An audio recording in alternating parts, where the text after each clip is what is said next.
In order to catch up those that have been able to unattend any of the training that we have provided so far, I just wanted to put together a quick video outlining some of the areas for this year's AFU training. The components of your completed AFU will be the form, the PAL, and the child photo. If you never received your kitting box with the information provided inside it, please let us know immediately. The child contact information at the top of your AFU form is already pre-populated. All you are required to do is just verify that information is correct using either Infinite Campus, for instance, if you are in Kentucky, or just consult with a school secretary who can provide you with some updated information. If there are any changes, just mark through those and note them next to them. If the child is ineligible, please just check relevant box, which grade they're in, and then the type of school that they go to. The program participation area, just identify which program the child is in. Obviously, everyone has access to the library, and if you're unsure which other programs the child is in, then please just confirm that with your program coordinator. As per CIMP, this was one of the areas which seemed to be missed a lot. Please make sure you circle one area in each column. It has to be one area in each column or the form will get kicked back.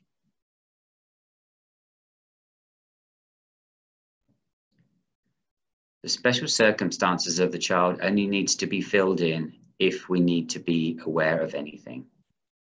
And then please check the box of the responsible adult and sign and date the bottom of the form.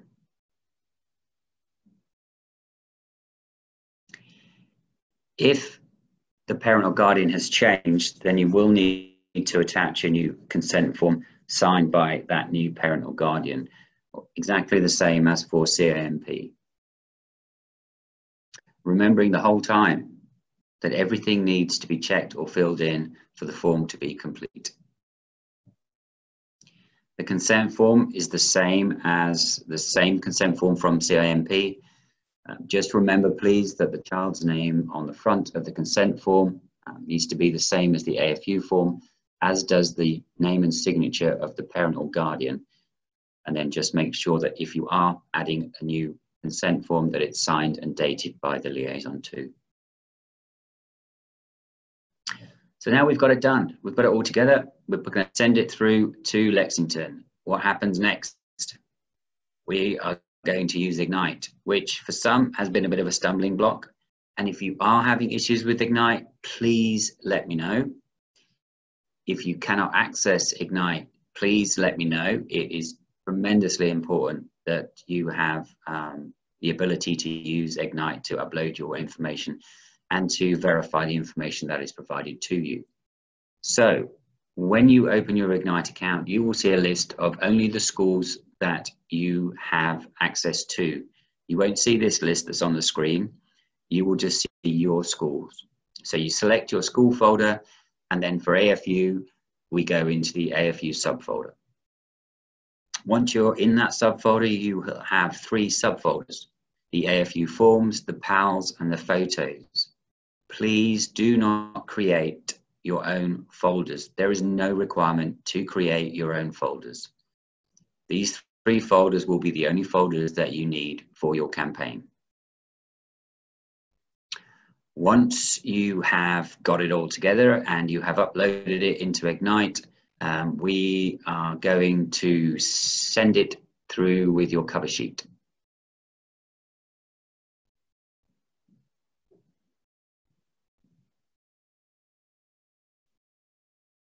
So, putting it together. The cover sheet is pretty much the same as the CIMP cover sheet. You will just check the box that refers to an AFU form or a PAL, whether it's a first submission or whether it's a resubmission. If you are resubmitting information that has been previously rejected, please, and I urge you, please just resubmit what we've asked for. Do not resubmit all of the forms that have been accepted and the one that is being resubmitted. That just creates an enormous amount of work here in Lexington. We actually worked it out to be 31 days extra work if everybody submitted something again with a batch of information that they've previously submitted. Remember, as for CIMP, keep the number of pages down to 25, including the cover sheet, and ensure the documents are in alphabetical order: first name, last name. This will go for photos too. When you're naming those, first name, last name, it will be first name, last name for everything you're submitting, and then sign and date the form. The naming conventions are the same as previous. The child photos should be renamed first name, last name, as I mentioned, and then upload the photos directly into the photos folder. The accepted and rejected folders are not to be used by liaisons. These are for Lexington's use only. So please do not drop your folders into either of these two folders. We will not be made aware through the system if you put your photos in here. We will only know if you've uploaded your photos if they are dropped into this empty white space at the bottom. Just for CIMP, the naming conventions, name, AFU, or PAL.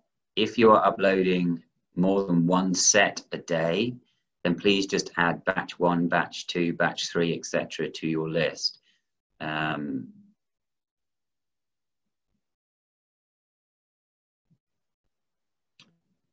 By the time you watch this, the AFU Lamars will have already been started. They're going out on a Tuesday and a Thursday, and on Thursday you'll receive 2 Lamars. You will receive your regular Lamar as well as your AFU Lamar. And the AFU Lamar is very similar to your regular one, but the assets needed will obviously be identified by a PAL, AFU form, or a photo. This year we are going to trial a quick wins report for AFU.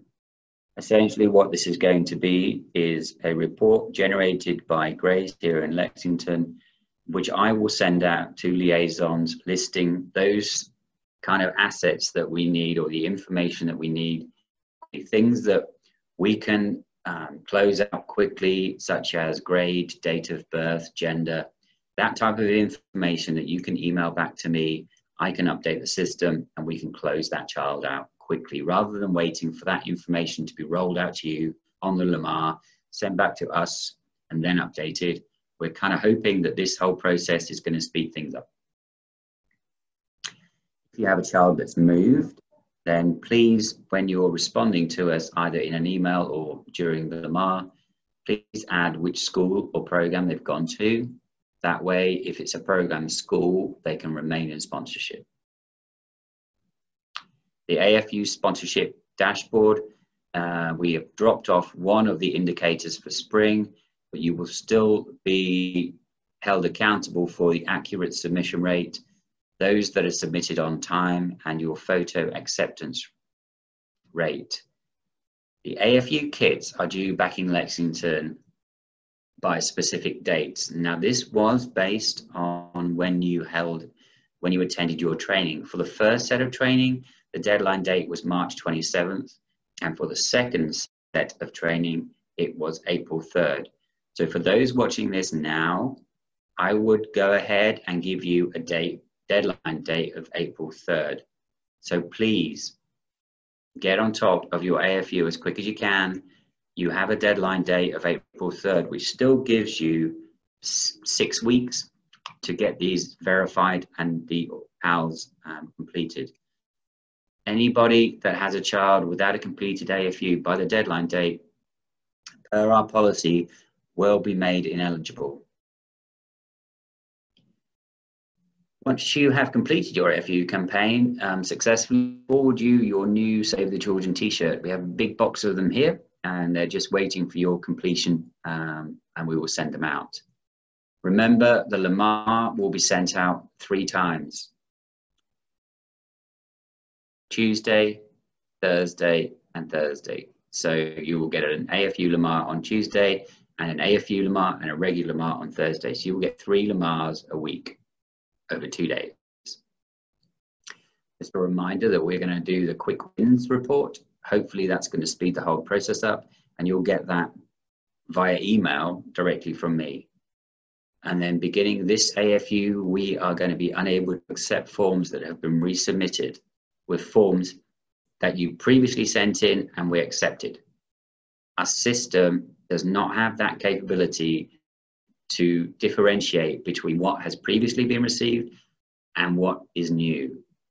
Therefore, all forms in that batch will be rejected. Again, I will reiterate, if you are having issues with Ignite, please let us know immediately. It's a big issue if you can't upload to Ignite and send your stuff in. And finally, just reach out to me, please, if you think you're going to have problems meeting your deadlines, or if you're unsure what your deadline is, or you're just having any other issues. We are here to help, and we would love to be able to do that, but we need to know if you're having issues in order to do that. Thank you, and good luck with your campaign, and reach out if you need any help.